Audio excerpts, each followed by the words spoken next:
जय जोहार दोस्तों। आशा करता हूँ आप सभी बहुत अच्छे होंगे। मेरा नाम मनीष कुमार वर्मा है। कल फ्रिक्स ट्यूटोरियल्स में आपका बहुत बहुत स्वागत है। राज्य वन सेवा एसीएफ रेंजर के लिए हमने एक स्मार्ट कोर्स बनाया है। आप कल फ्रिक्स ट्यूटोरियल के वेबसाइट पर जाकर कोर्स हेतु जानकारी प्राप्त कर सकते हैं।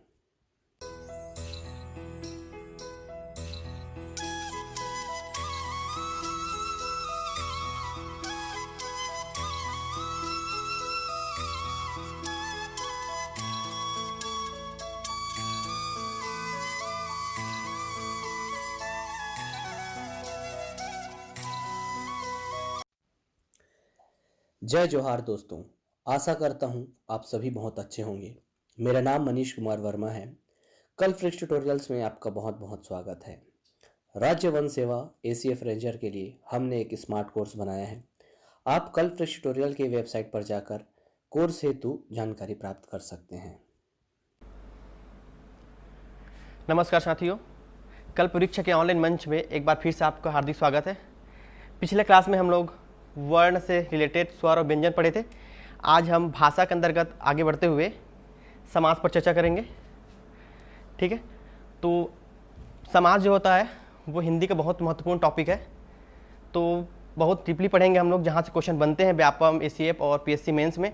तो अच्छे से पढ़िएगा इसको। ठीक है, कोशिश करूँगा कि जहाँ से क्वेश्चन बनते हैं उस लेवल तक पढ़ाने की। ठीक है, चलिए टॉपिक अगला हमारा समास। अब देखते हैं समास होता क्या है। तो समास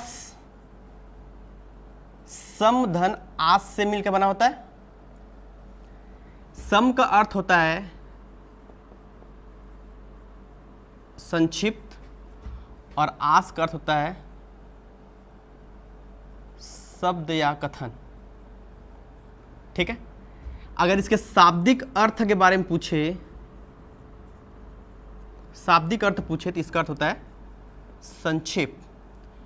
तो याद रखिएगा, ये क्वेश्चन पूछा गया है कि शाब्दिक अर्थ क्या होता है समास का। तो याद रखना संक्षेप मतलब समास होता है वो संक्षेपीकरण की प्रक्रिया होती है। ठीक है, तो समास में दो पद होते हैं। देखिए क्या होगा ये, अगर मैं लिखूं राजपुत्र, तो समास में दो पद होना अनिवार्य है। समास क्या करते हैं, राजा का पुत्र। तो पहला वाले किसको बोलते हैं, पूर्व पद या प्रथम पद बोल सकते हैं, और सेकंड बोलते हैं इसको उत्तर पद। समझ में आया यहाँ तक।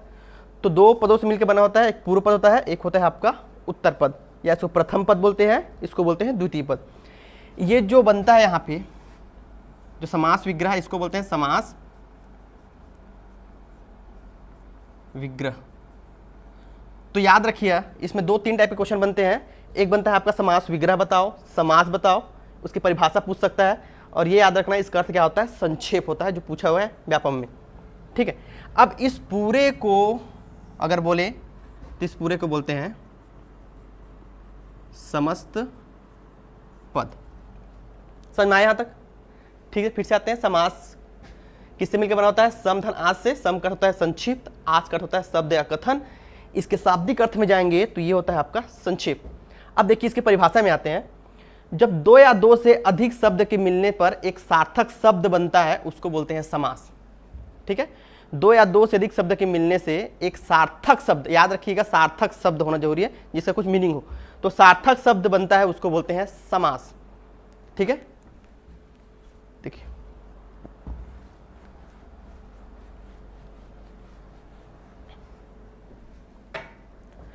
अब आते हैं इसके प्रकार में, या भेद बोल सकते हैं। तो समास के कितने भेद होते हैं, 6। पहले आते हैं हम लोग अव्ययी भाव समास, दूसरा है तत्पुरुष समास, तीसरा है द्वंद्व समास, और चौथा बहुव्रीहि समास। अब देखिए समास में प्रारंभ में ये 4 ही समास थे। ठीक है, 2 और समास जो तत्पुरुष से निकला है, एक होता है आपका द्विगु और एक होता है आपका कर्मधारय, मतलब ये द्विगु और कर्मधारय ये तत्पुरुष समास के भाग होते हैं। समझ में आया यहाँ तक? तो याद रखना, अगर आपके भेद पूछेगा तो 6 होगा, ये 6 होते हैं। तो ये जो दोनों होते हैं द्विगु और कर्मधारय, ये तत्पुरुष के ही उप समास होते हैं जो यहीं से निकला हुआ है। ठीक है, पहले 4 था, वर्तमान में इसकी संख्या 6 है। ठीक है, तो अब देखते हैं कौन सा पद प्रधान होता है इसमें। तो अविभाव में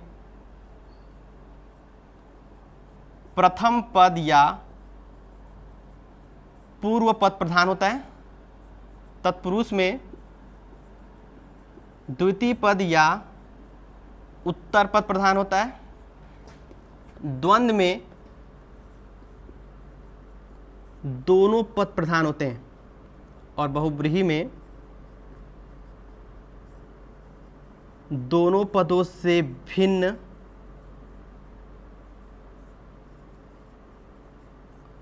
अन्य पद। तो इसको याद रखिएगा कौन सा पद प्रधान होता है। तो अविभाव में होता है प्रथम पद या पूर्व पद प्रधान होता है, तत्पुरुष में द्वितीय पद या उत्तर पद प्रधान होता है, द्वंद्व समास में दोनों पद प्रधान होते हैं और बहुब्रीहि में दोनों पदों से भिन्न कोई अन्य पद प्रधान होता है। अब बात करते हैं द्विगु और कर्मधारय की। तो ये कहाँ से निकला हुआ है? तत्पुरुष से। तो जो इसकी है, मतलब इसमें जो उत्तर पद प्रधान होता है, तो इन दोनों में भी वही होगा, इन दोनों का क्या होगा? उत्तर पद प्रधान होता है। समझ में आया यहाँ तक? तो याद रखिएगा समास के 6 भेद होते हैं, अव्ययीभाव, तत्पुरुष, द्वंद्व, बहुब्रीहि, द्विगु और कर्मधारय। याद रखिएगा प्रथम पद प्रधान होते हैं अव्ययीभाव में, तत्पुरुष में द्वितीय पद या उत्तर पद प्रधान होते हैं, द्वंद्व में होता है दोनों पद और बहुब्रीहि में होता है दोनों पदों से भिन्न कोई अन्य, और आपके द्विगु और कर्मधारय में भी यही आपके उत्तर पद प्रधान होते हैं। ठीक है, चलिए फिर अब इसके भेद में चर्चा करते हैं हम लोग।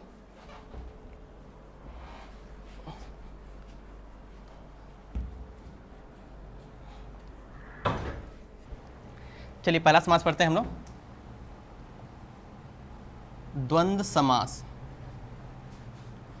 देखिए द्वंद्व समास पढ़ते हैं, ये होते हैं 3 प्रकार के। पहला होता है इतरेतर, दूसरा होता है वैकल्पिक और तीसरा होता है आपका समाहार। आजकल क्वेश्चन इसके अंदर से पूछते हैं, तो जितने भी पढ़ेंगे हम लोग ये सब द्वंद्व समास होंगे। अब इसके टाइप्स पढ़ेंगे। देखिए इसमें क्या होगा, याद रखना, इसमें होता है और, तथा, या और अथवा। ये द्वंद्व समास में आपको 4 योजक शब्द मिलेंगे। ठीक है, और, तथा, या, अथवा।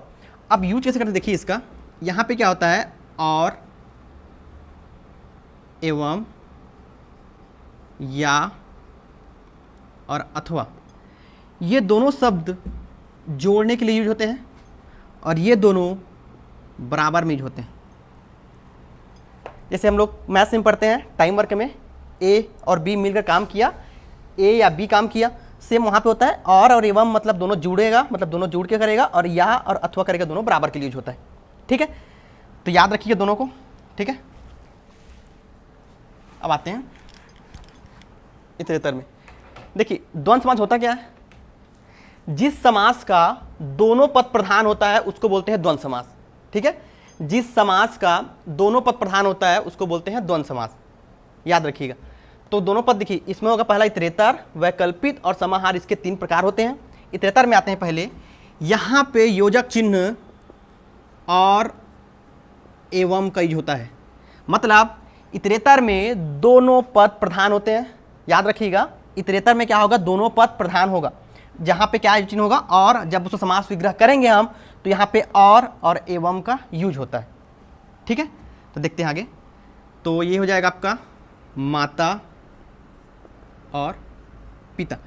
एक चीज याद रखना आप लोग, जब भी समास विग्रह करोगे तो शब्द से रिलेटेड आपका जो भी यहाँ पे शब्द होगा उससे रिलेटेड आपको समास विग्रह करना होगा। जैसे देखो बता रहा हूँ, जैसे हम बोले दशानन, जैसे बोले हम लोग चतुर्भुज, तो दशानन मतलब क्या होता है, 10 है आनंद जिसका। ठीक है, दशानन मतलब क्या होगा, 10 है आनंद जिसका। यहाँ पे आप 10 है मुख या 10 है आप सिर नहीं कर सकते। तो अगर आप एक और ऑप्शन देख सकते हो यहाँ पे, अगर बोले हम 10 है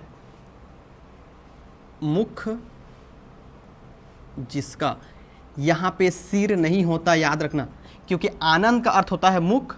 अगर आपको ऑप्शन में आनंद ना दिया हो तो अगर आपका आंसर क्या हो जाएगा, वहाँ पे आपका मुख हो जाएगा, यहाँ पे सिर नहीं होगा, क्योंकि आनंद का अर्थ होता है मुख। ये चतुर्भुज बोलेंगे, चार है भुजा जिसके। तो याद रखना, जब भी आप समास विग्रह करेंगे इसी के रिलेटेड शब्द का यूज करेंगे, उसका अर्थ पे मत जाइएगा, ठीक है। मेंस में खासकर बहुत काम का है, क्योंकि वहाँ पे समास विग्रह पूछेगा, तो याद रखिएगा जो उससे रिलेटेड शब्द होंगे आप वही यूज करोगे, ठीक है। देखिए इतरेतर में क्या होगा, माता पिता, फिर होगा आपका भाई बहन, तो ये क्या बन जाएगा, माता और पिता। मतलब जब समास विग्रह करेंगे हम इसका तो दोनों पद प्रधान होंगे, माता और पिता दोनों प्रधान होते हैं। भाई बहन तो भाई और बहन,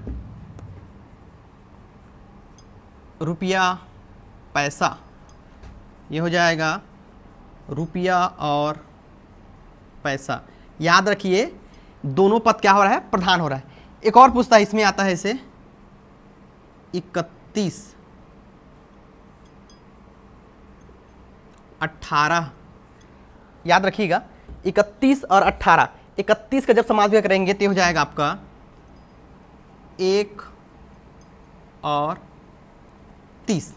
याद रखना क्या होता है, छोटा वाला पहले आता है और बड़ा वाला बाद में आता है।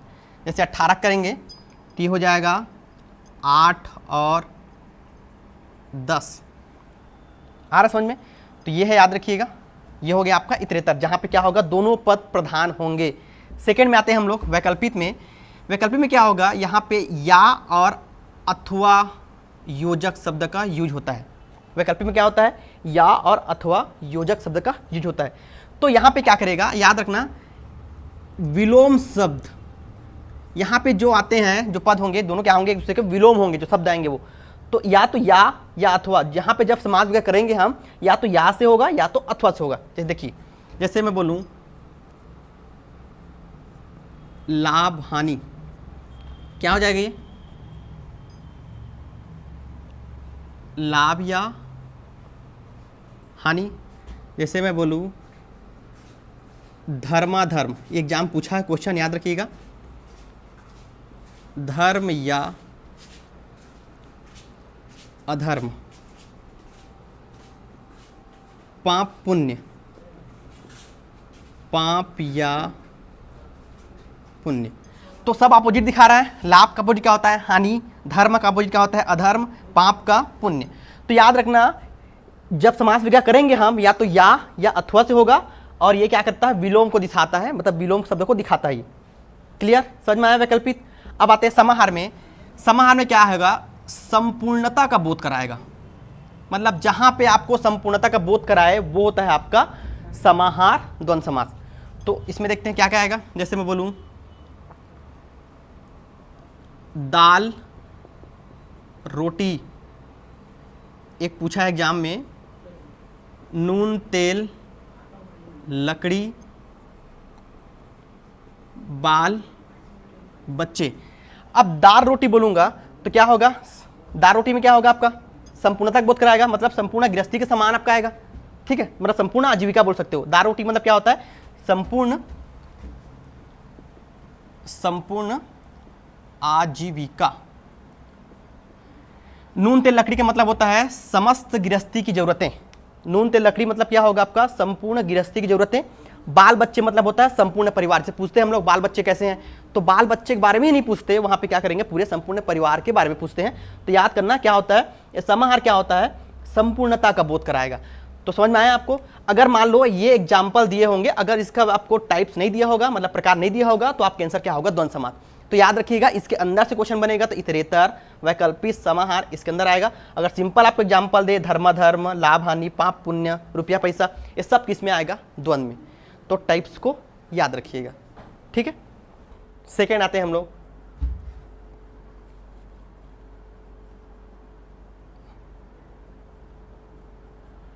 बहुब्रीहि समास। अब समझते हैं बहुब्रीहि समास होता क्या है। देखिए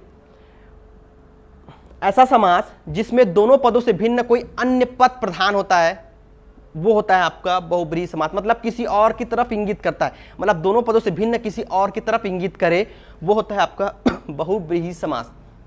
ठीक है, तो बहुब्रीहि समास में पढ़ते हैं कौन कौन से होते हैं प्रकार। अब यहां पे देखिए सिंपल, मैं जैसे मैं बोलूं चतुर्भुज, दशानन, लंबोदर, ये तो पता होगा आपको सब कि चतुर्भुज, दशानन, चतुर्भुज मतलब क्या होता है आपका चार है भुजा जिसके, दशानन 10 है आनंद जिसके, लंबोदर लंबा उदर जिसका, गजानन गज जैसा आनंद है जिसका। तो ये सब क्या करेगा आपका बहुब्रीहि, लेकिन इसके क्या करते हैं, ये टाइप्स में पूछेगा कि इसके कौन से प्रकार में है बताओ। तो इसके 4 प्रकार होते हैं, बहुब्रीहि समाज के 4 प्रकार होते हैं। पहला होता है सह या तुल्य बहुब्रीहि, दूसरा होता है व्यतिहार बहुब्रीहि, तीसरा होता है समानाधिकरण बहुब्रीहि, और चौथा होता है व्यधिकरण या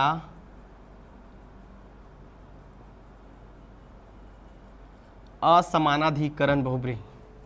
समझ में आया?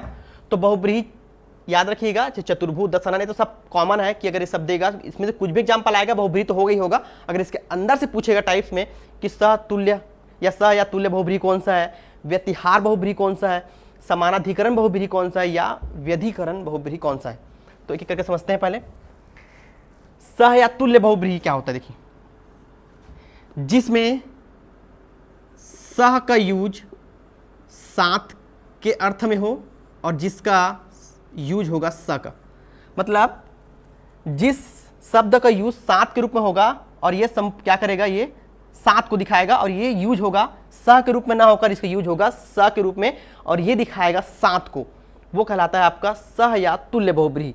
ये देखो एग्जांपल दे रहा हूं मैं, जैसे लिखेंगे हम सपरिवार,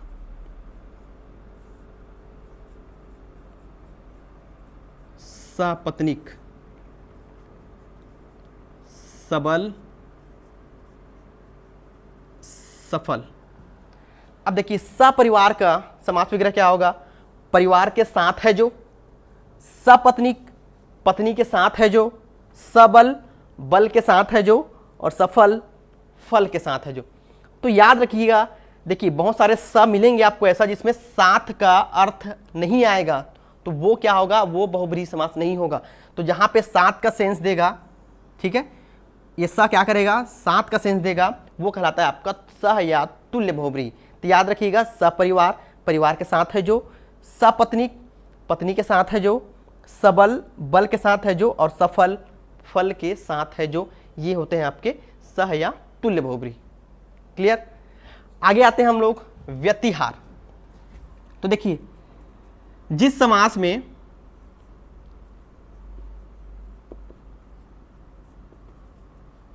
लड़ाई झगड़ा या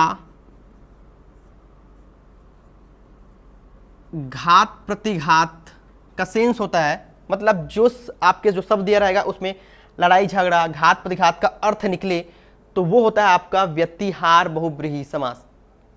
फिर से बोल रहा हूं, जिस शब्द में आपका लड़ाई झगड़ा घात प्रतिघात का अर्थ निकले, वो होता है आपका व्यतिहार बहुब्रीहि समास। ठीक है, एग्जाम्पल आते हैं इसमें। तो एग्जाम्पल है आपका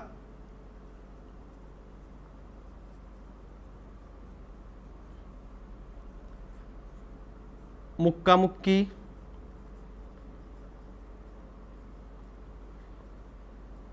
खींचातानी,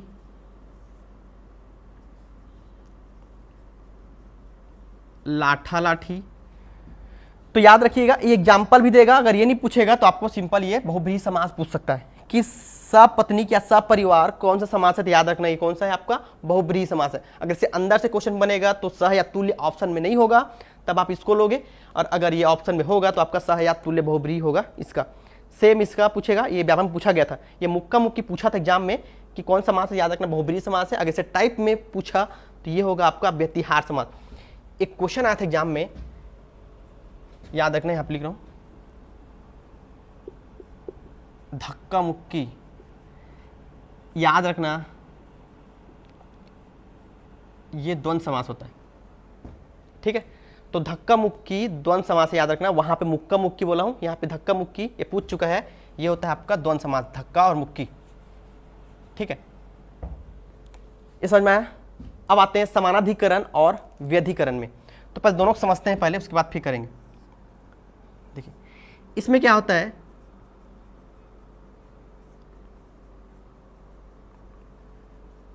समान विभक्ति वाले शब्द,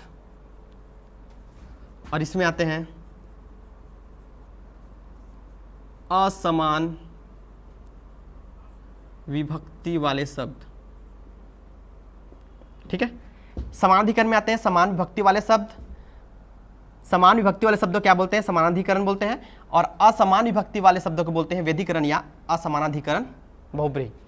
अब देखो यहाँ पे, जैसे मैं यहाँ पे लिखूं लंबोदर। अब लंबोदर पता है आपको कि बहुब्रीहि समास है, लेकिन अगर इसे टाइप पूछ दिया कि लंबोदर कौन सा है तो याद रखना समानाधिकरण। चतुर्भुज,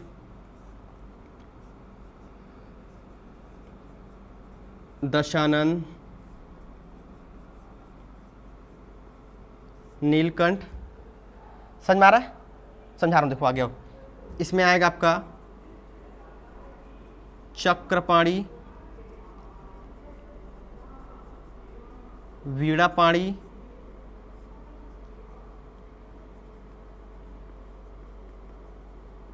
चंद्रशेखर। अब देखो दोनों में डिफरेंस क्या होता है, यहां पे लंबोदर, लंबा है उदर जिसका, चतुर्भुज 4 है भुजा जिसके, दशानन 10 है आनंद जिसके, नीलकंठ नीला है कंठ जिसका। तो यहां पे देखो ये लंबोदर किसको दिखा रहा है, उसकी विशेषता बता रहा है कि लंबा क्या है, उसका उदर मतलब पेट, पेट लंबा है, चतुर्भुज 4 भुजा मतलब ये एक ही के बारे में इसकी विशेषता बता रहा है। यहां पे क्या कर रहे हैं, दो अलग अलग चीजें हो रही है। एक ही आपका चक्र पाड़ी मतलब होता है, चक्र है पाड़ी में जिसके, चक्र है पाड़ी, पाड़ी मतलब होता है हाथ, तो चक्र है पाड़ी में जिसके मतलब होता है क्या, विष्णु। वीणा पाड़ी, वीणा है पाड़ी में जिसके, कौन सा होगा, सरस्वती। चंद्रशेखर, चंद्र है शिखर पर जिसके, किसके है, शिव के। और आएगा आपका शूलपाणी, शूल है पाड़ी में जिसके। तो याद रखना जब समास विग्रह करेंगे आप तो इसी से रिलेटेड शब्द का यूज करना, ऐसे चक्रपाणी, तो चक्र है पाड़ी में जिसके, हाथ। देखिए समानाधिकरण, ये क्वेश्चन आपके प्रयोगशाला में पूछा गया था, तो याद रखना दोनों में डिफरेंस क्या होता है। जहां पे एक ही चीज के बारे में बोलेगा, एक की विशेषता ही बताएगा, मतलब देखो लंबा है उदर मतलब क्या बोला है आपका, जो पेट लंबा है बोला है, दो चीज तो नहीं आ रही यहाँ पे। चतुर्भुज 4 भुजा जिसके, एक ही बारे में बोल रहा है, 4 क्या है, भुजा है। दशानन 10 है आनंद जिसके, 10 क्या है, आनंद, तो आनंद के बारे में क्या बता रहा है, 10 है। नीलाकंठ, नीलकंठ नीला है कंठ जिसका, तो ये एक ही के बारे में बता रहा है। यहाँ पे दो अलग अलग चीजों के बारे में हो रहा है, चक्रपाणी, चक्र एक हो गया और हाथ एक हो गया, तो हाथ में क्या रखें, चक्र। वीणापाणी, वीणा है पाड़ी में जिसके। चंद्रशेखर, चंद्र है शिखर पर जिसके। शूलपाणी, शूल है पाड़ी पे जिसके, मतलब पाड़ी मतलब होता है हाथ। तो याद रखिएगा दोनों में डिफरेंस क्या होता है, यहाँ से क्वेश्चन बहुत बनते हैं, ठीक है। तो ये दोनों को अच्छे से याद रखिएगा, बाकी ये तो इजी है, ठीक है। तो इसको स्क्रीनशॉट ले लीजिएगा आप, ठीक है। चलिए आगे बढ़ते हैं।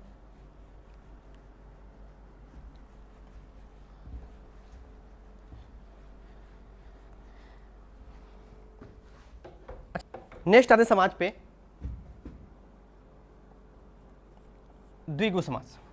समझते द्विगु होता क्या है, देखिए जिस समास का पूर्व पद संख्यावाची होता है उसको बोलते हैं द्विगु समास। पूर्व मतलब प्रथम पद, तो जिस संख्या का पूर्व पद संख्यावाची होता है वो होता है आपका द्विगु समास, ठीक है। याद रखना ये समूह का बोध कराता है, तो कई बार फंसते हैं हम लोग बहुब्रीहि और द्विगु में। क्यों, क्योंकि यहां भी आपको संख्या दिया रहता है, जैसे आप पूरे दशानन, चतुर्भुज ये पढ़े थे। यहां पे क्या करता है, किसी और को इंगित करता है बहुब्रीहि में। द्विगु क्या करता है, किसी अन्य पद को इंगित नहीं करता, ये क्या करता है, समूह बनाता है। यहां पे समूह नहीं बनाता, समझ में आ रहा है, ये किसी और पद को इंगित करता है, और ये क्या करता है, ये किसी अन्य को इंगित नहीं करता, ये क्या करता है, द्विगु समूह बनाता है। तो याद रखिएगा दोनों में संख्या आएंगे, लेकिन यहां पे समूह नहीं बनाता, द्विगु में क्या करता है, समूह बनाता है, ठीक है। एग्जाम्पल पे आते हैं इसके।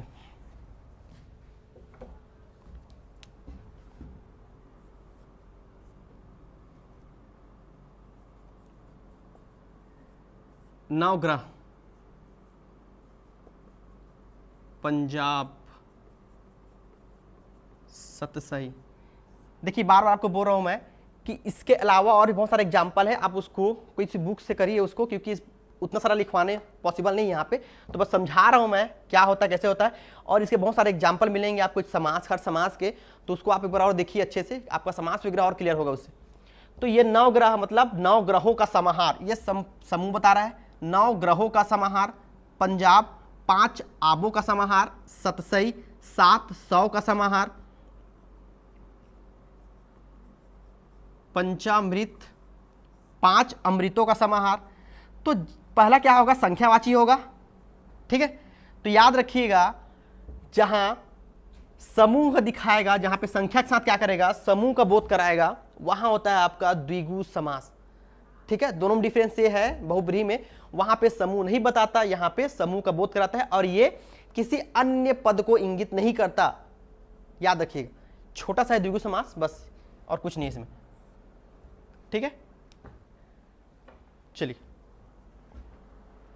नेक्स्ट आते हैं हम लोग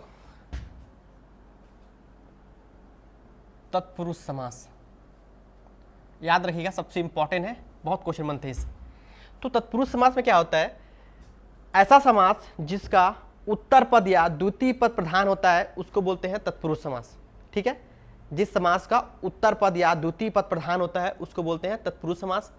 जैसे देखिए, ऐसे मैं बोलूं राजा का पुत्र बीमार है, तो ये जो बीमार है कौन है, पुत्र बीमार है, तो मतलब ये क्या बता रहा है, प्रधानता किसकी बता रही है, द्वितीय पद की।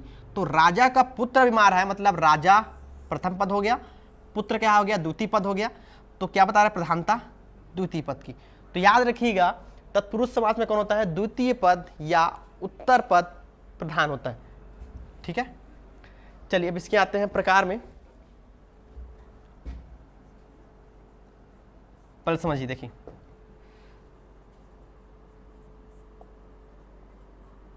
जो कारक है हमारे पास 8, जो कारक हो गए, टॉपिक है हिंदी में कारक, वही आपके तत्पुरुष समास में यूज होता है। कर्ता ने कर्म को करण से या के द्वारा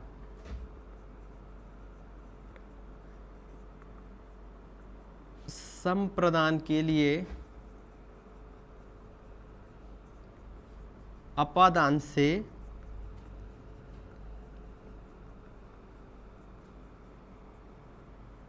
संबंध का के की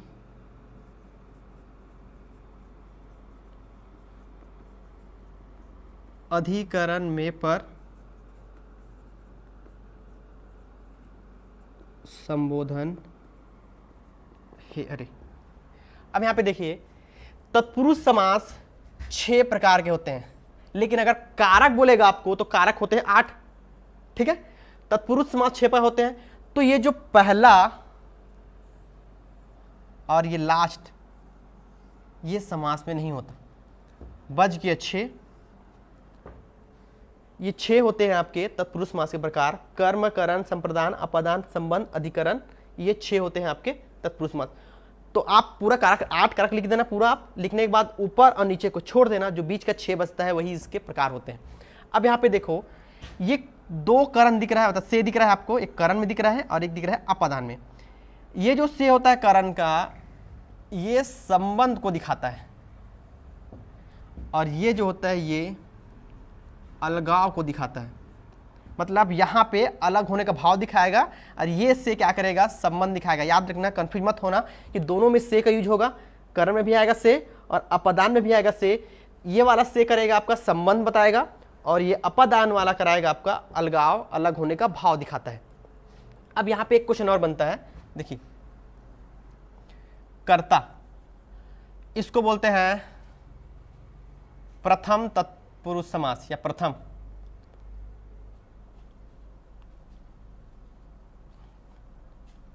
इसको बोलते हैं द्वितीय तत्पुरुष, इसको बोलते हैं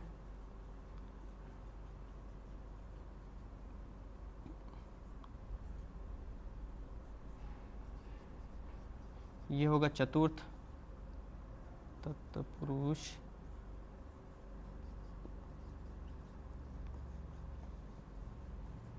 पंचम तत्पुरुष,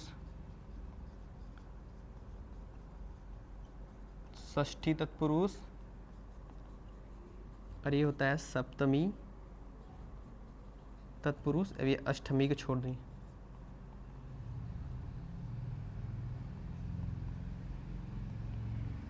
तो ये खत्म, ये छोड़ दी। तो याद रखिएगा, अगर आपको कर्म ना दे कि आपको द्वितीय तत्पुरुष के एग्जाम्पल बताओ या कुछ भी पूछे, तो याद रखना द्वितीय किसको बोलते हैं, कर्म को, तृतीय बोलते हैं कर्ण को। तो वही क्रम है, आपके पास 8 कारक है, फर्स्ट, सेकेंड, थर्ड, फोर्थ, आप कर देना, प्रथमा, द्वितीय, तृतीय, चतुर्थम, पंचम, षष्ठी, सप्तमी, अष्टमी।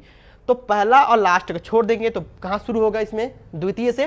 तो कर्म क्या होता है, द्वितीय तत्पुरुष समास, कर्ण होता है आपका तृतीय तत्पुरुष समास, संप्रदान होता है आपका चतुर्थ तत्पुरुष समास, अपादान पंचम, संबंध षष्ठी और अधिकरण सप्तमी। तो याद रखना, कई बार क्वेश्चन पूछता है कि पंचम तत्पुरुष समास के उदाहरण बताइए, तो आप इस क्रम को याद रखिएगा कि पंचम बोल रहा है तो अपादान के बारे में पूछ रहा है। अगर वो अपादान नहीं देगा तो ये द्वितीय, तृतीय, चतुर्थ, पंचम, षष्ठी और सप्तमी इस टाइप के क्वेश्चन पूछेगा।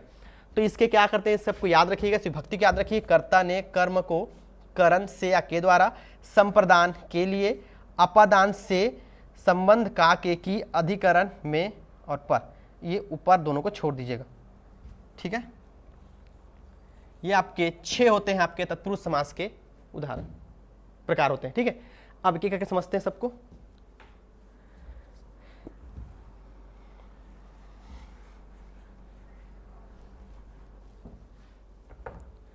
पहले आते हैं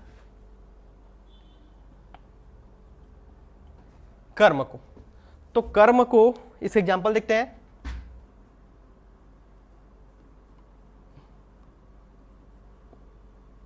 गगनचुंबी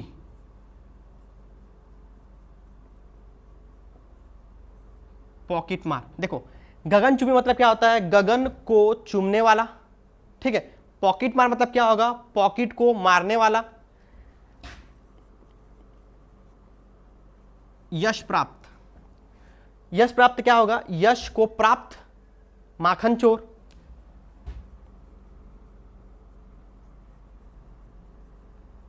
माखन को चुराने वाला। तो याद रखना, इसके समास विग्रह अंदर से क्वेश्चन बनते हैं। ठीक है, तो याद रखिएगा कि इसको तोड़ने के बाद क्या, गगन को चुमने वाला मतलब को आ रहा है, तो कौन सा होगा, ये कर्म होगा। पॉकेट को मारने वाला पॉकेट मार, यश को प्राप्त यश प्राप्त, माखन को चुराने वाला माखन चोर। ये सब है आपके कर्म तत्पुरुष समास के उदाहरण। ठीक है, सेकेंड, कर्म के बाद करण।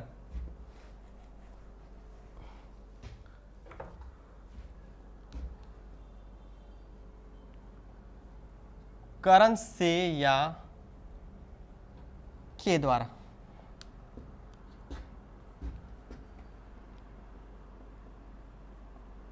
हस्तलिखित।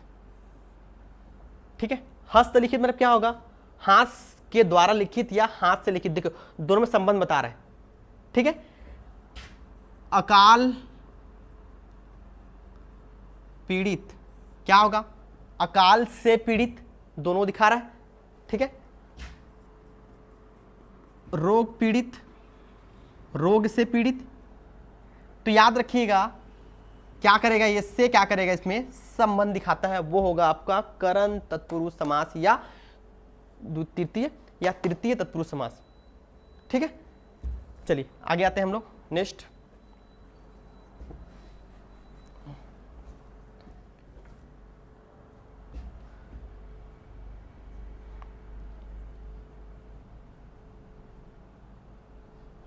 संप्रदान के लिए, यदि बोल सकें इसको चतुर्थ तत्पुरुष, याद रखिएगा इसको। ठीक है, चतुर्थ तत्पुरुष समास। देखिए एग्जाम्पल इसके है, देशभक्ति। देशभक्ति क्या होगा, देश के लिए भक्ति। गुरु दक्षिणा लिख देते हैं, देश के लिए भक्ति। गुरु के लिए दक्षिणा, विद्यालय, विद्या के लिए आलय, ठीक है।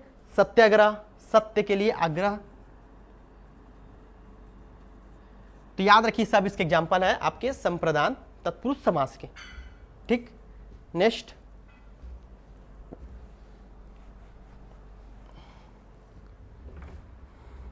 अगला है आपका अपादान से या पंचम तत्पुरुष या पंचमी तत्पुरुष, ठीक है। तो अब देखो यहाँ पे क्या है, अलगाव दिखाया गया, यहाँ पे लिख लीजिएगा। ये क्या दिखाता है, अलगाव का बोध करता है। जैसे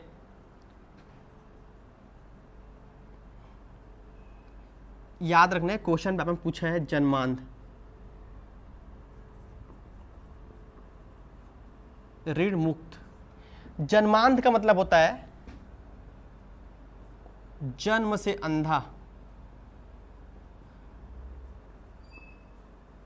ऋण से मुक्त। आ रहा समझ में?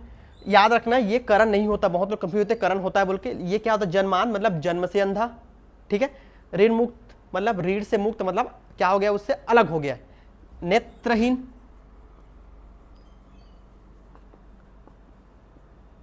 नेत्र से हीन।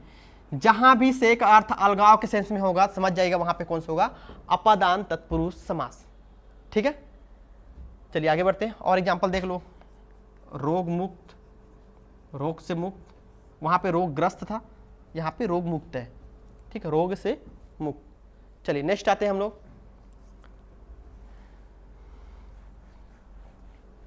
संबंध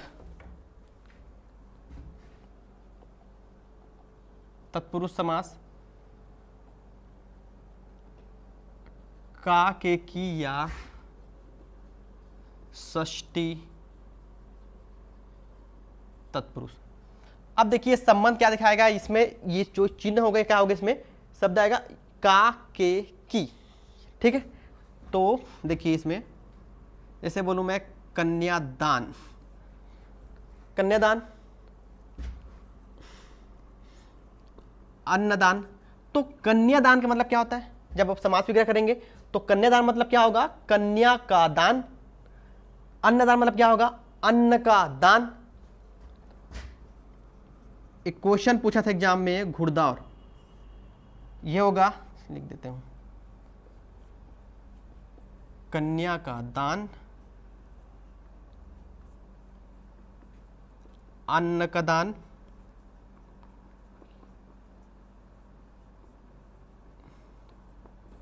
घुड़दौड़ मतलब घोड़ों की दौड़। घोड़ों के लिए दौड़ नहीं होता, याद रखना, बहुत लोग कंफ्यूज होते हैं। घुड़दौड़ का मतलब होता है घोड़ों की दौड़, ठीक है। एक और लिख लो, राजपुत्र, राजा का पुत्र। ये हो गया आपका संबंध तत्पुरुष समास, ठीक। नेक्स्ट आते हैं, लास्ट है आपका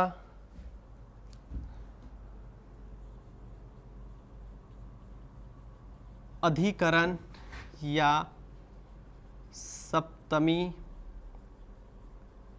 तत्पुरुष में या पर। याद रखिएगा, ठीक है, ये सप्तमी को याद रखना, कई बार क्वेश्चन बनता है सप्तमी से, ठीक है। तो इसके एग्जाम्पल होंगे वनवास, मैं बार बोल रहा हूं, इसके अलावा बहुत सारे एग्जाम्पल और आप खुद से याद करिएगा, क्योंकि यहाँ पे संभव नहीं बताना तो सारा मेरे पास, ठीक है। क्लास होता तो बताते, तो यहाँ पे मैं जितना हो सके बता रहा हूँ। आप उसके अलावा और बहुत सारे एग्जाम्पल होंगे इस सब के, तो उसको आप याद करिए, ठीक है, सॉल्व करिएगा।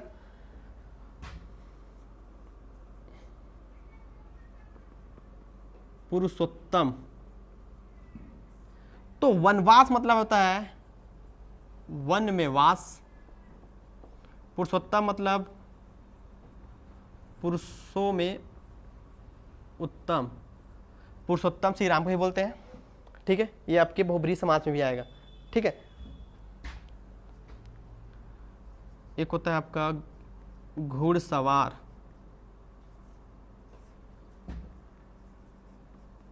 घोड़े पर सवार। तो ये हो गया आपका अधिकरण तत्पुरुष समास। ठीक है, तो यहां पे खत्म होता है आपका तत्पुरुष समास। ठीक है, आशा करता हूं समझ में आया होगा पूरा आपको। अच्छे देखिएगा इसको, क्वेश्चन बहुत बनते हैं। तो ये आपका द्वितीय, तृतीय, चतुर्थ, पंचमी, षष्ठी, सप्तमी, ये तत्पुरुष समास को याद रखिए कौन किसका है, कि कई बार क्वेश्चन टफ करने के लिए क्वेश्चन यहां से बनाते हैं, डायरेक्ट पूछता है क्वेश्चन। ठीक है, ये हो गया तत्पुरुष समास। अगला समास पढ़ते हैं हम लोग, अव्ययी भाव समास। पहले समझते हैं होता क्या है ये। ठीक है, जिस समास का प्रथम पद प्रधान व अव्यय होता है वो होता है आपका अव्ययी भाव समास। इसमें अव्यय छिपा हुआ है।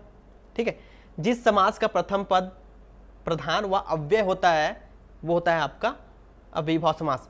अव्यय का अर्थ क्या होता है, देखिए अव्यय का अर्थ होता है, अव्यय एक अविकारी शब्द होता है जिसमें लिंग वचन कारक का कोई प्रभाव नहीं पड़ता, उसको बोलते हैं अव्यय।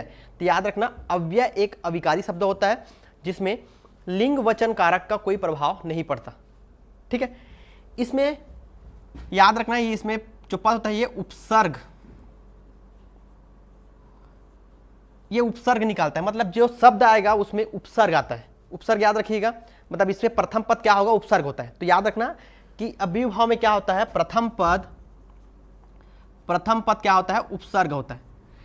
इसमें कुछ कुछ चीजें हैं याद रखना, जैसे यथा, भर, नि, बे, प्रति, ये शब्द याद रखिएगा। अगर ये शुरू में उपसर्ग रूप में दिखे तो आंख बंद करके आप अव्ययी भाव समास मानना है। ये इसके ट्रिक है पहचानने का, यथा, भर, नि, बे, प्रति।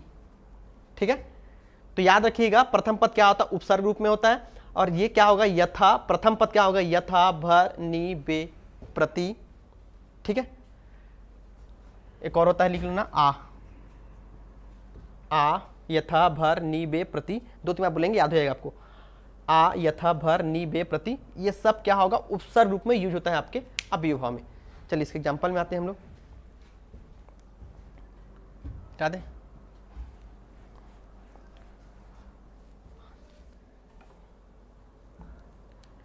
देखिए पैरा चल नहीं रहे, रुचिए,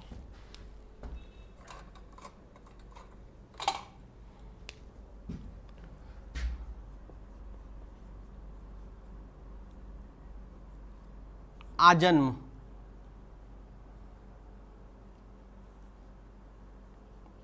यथाशक्ति,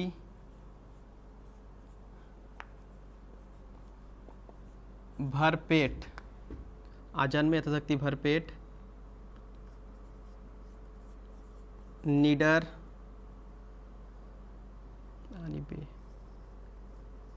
बेअसर। ठीक है, तो याद रखना ये सब। आजन्म मतलब जन्म से लेकर, आ मतलब क्या, देखिए आजन्म मतलब क्या होता है, जन्म भर या जन्म से लेकर आजन्म होगा। यथाशक्ति मतलब होता है शक्ति के अनुसार। भर पेट मतलब पेट भर के। निडर मतलब बिना डरे। बेअसर मतलब बिना असर के। तो ये सब इसके अविभाव के एग्जाम्पल याद रखना। ये जो बताया था मैं, इसको याद रखना, यथा, प्रति, और भी लिख लो, प्रतिदिन, यथा, प्रति, आ, नि, बे, भर, अधिकतर इसका यूज होगा।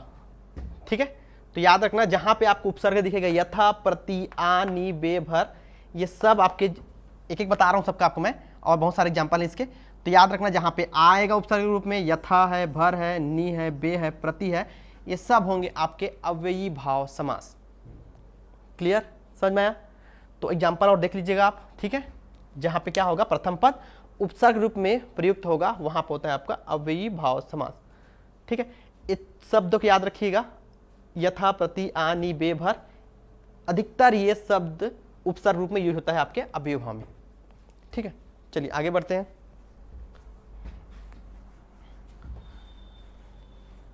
लास्ट पढ़ते हैं,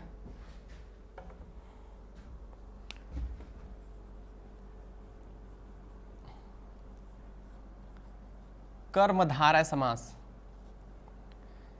देखिए इसमें यूज क्या होगा आपका, एक होगा उपमेय, उपमान, विशेष्य विशेषण विशेषण विशेषण। तो याद रखिए जिस समास में उपमेय उपमान विशेष से विशेषण विशेषण से का यूज होता है वो होता है आपका कर्मधारय समास। ठीक है, जिस समास में उपमेय उपमान विशेष से विशेषण और विशेषण विशेषण के जो होता है वो होता है आपका कर्मधारय समास। अब देखिए समझते होता क्या है उपमेय। उपमेय मतलब होता है, देखिए यहाँ पे उपमेय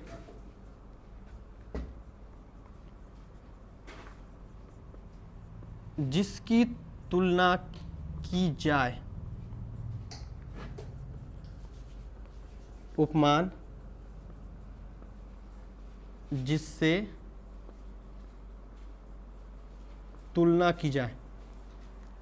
अब देखिए यहाँ पे जैसे मैं बोलूं चंद्रमुख, ठीक है, तो उपमेय उपमान, तो याद रखना जहां पे उपमेय उपमान आएगा विशेष से विशेषण आएगा विशेषण विशेषण आएगा वो क्या होता है आपका कर्मधारय समास होता है। तो उपमेय का अर्थ होता है जिसकी तुलना की जाए, उपमान का मतलब होता है जिससे तुलना की जाए। तो देखिए चंद्रमुख, इसका समास विग्रह क्या होता है चंद्र के समान मुख। अब याद रखना इसमें शब्द क्या आएंगे जब समास विग्रह करेंगे, एक आता है आपका है जो और आता है आपका के समान।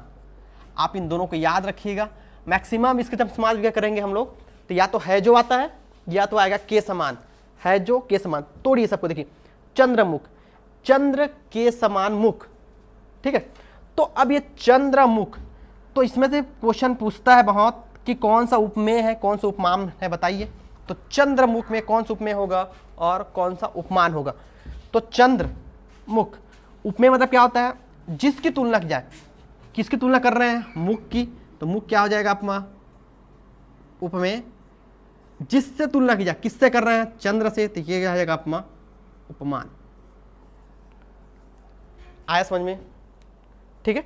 उपमेय मतलब होता है जिसकी तुलना की जाए, उपमान मतलब होता है जिससे तुलना की जाए। चंद्रमुख, चंद्र के समान मुख, तो मुख की तुलना किससे कर रहे हैं हम लोग चंद्र से, तो मुख क्या हो जाएगा आपका उपमेय और चंद्र हो जाएगा आपका उपमान। ठीक है, आगे बढ़ते हैं विशेष्य और विशेषण में।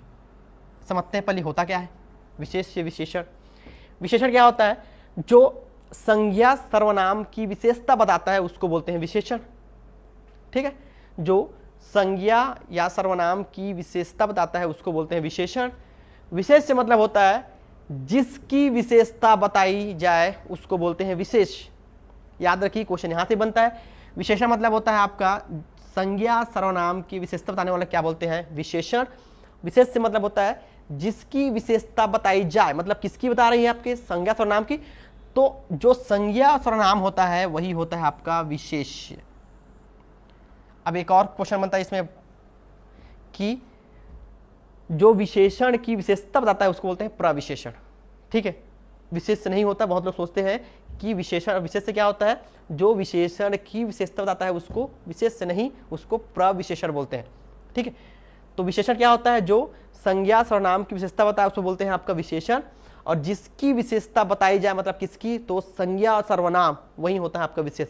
जो संज्ञा सर्वनाम होता है उसी को बोलते हैं विशेष। क्लियर हो गया ये दोनों विशेषण विशेषण मतलब दोनों में क्या होगा विशेषण होगा। ठीक है, आगे बढ़ते हैं, चलिए एक एक करके आते हैं हम लोग तीनों पे। इस पे चलिए एक एक करके देखते हैं इसको। पहले आते हैं हम लोग उपमेय और उपमान में। एग्जाम्पल आता है इसका चंद्रमुख। चंद्रमुख क्या होगा बता तभी में, चंद्र के समान मुख, चरण कमल। क्या होगा चरण के समान कमल, कनक लता, कनक के समान लता। तो याद रखना ये के समान और है जो, जब समास विग्रह करने के बाद ये शब्द टूटता है के समान या है जो, वहां क्या होगा आपका कर्मधारय समास होता है। ठीक है, ठीक है, तो अगला पढ़ते हैं। हो गया उपमेय उपमान, चंद्रमुख, चरण कमल, कनकलता। एक और लिख लो नरसी, नर के समान सी। ठीक, दूसरा आता है इसमें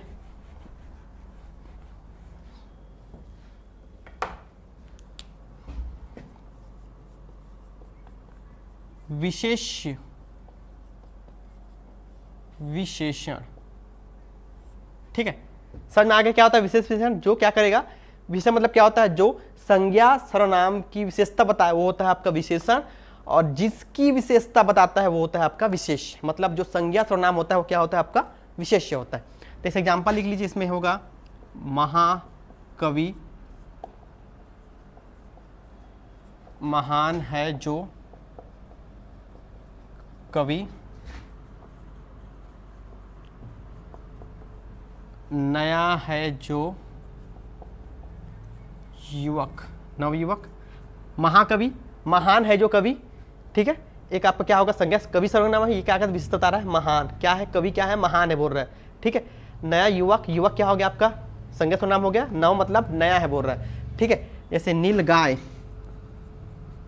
गाय क्या हो गया संज्ञा सर्वनाम, मतलब क्या कर रहे हैं संज्ञा या सर्वनाम क्या कर रहा है विशेषता बता रहा है, क्या नीला है बोल रहा है, गाय क्या है नीला है, तो गाय क्या हो गया आपका संज्ञा हो गया है, नीला क्या हो गया आपका विशेषण हो गया। ठीक है, जैसे मैं बोलूं महापुरुष, महान है जो पुरुष, नीला है जो गाय, महान है जो पुरुष। ठीक है, तो पुरुष क्या हो गया आपका संज्ञा हो गया, क्या बता रहा है महान है। ठीक, थर्ड आते हैं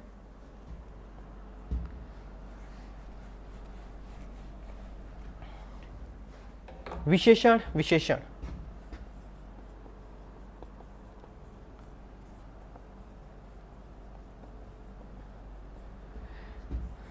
तो इसमें क्या होगा दोनों विशेषण होगा, जिसे आप बोलेंगे ठंडा गरम, भला बुरा। तो देखिए ठंडा भी विशेषण है, गरम भी है, भला भी है, बुरा भी है। जैसे बोलते हैं हरा भरा, ये भी होगा, लाल पीला, लाल भी पीला भी। तो जहां क्या होगा दोनों भी, तो याद रखिएगा दोनों विशेषण होगा तो क्या होगा वहां पे भी कर्म धारय समास होगा। ठीक है, तो फिर से आते हैं, तीन पढ़े इसमें, कौन कौन से पढ़े थे, शुरू हम लोग पढ़े थे जहां पे क्या होगा उपमेय उपमान होगा, फिर क्या होगा आपका विशेषण विशेष्य होगा, और विशेष्य विशेष होगा, वहां पे क्या होगा आपका कर्मधारय समास। ठीक है, यहाँ पे आपका समास खत्म होता है। आशा करता हूँ आपको क्लास अच्छा लगा होगा। ठीक है, चलिए ओके, थैंक यू।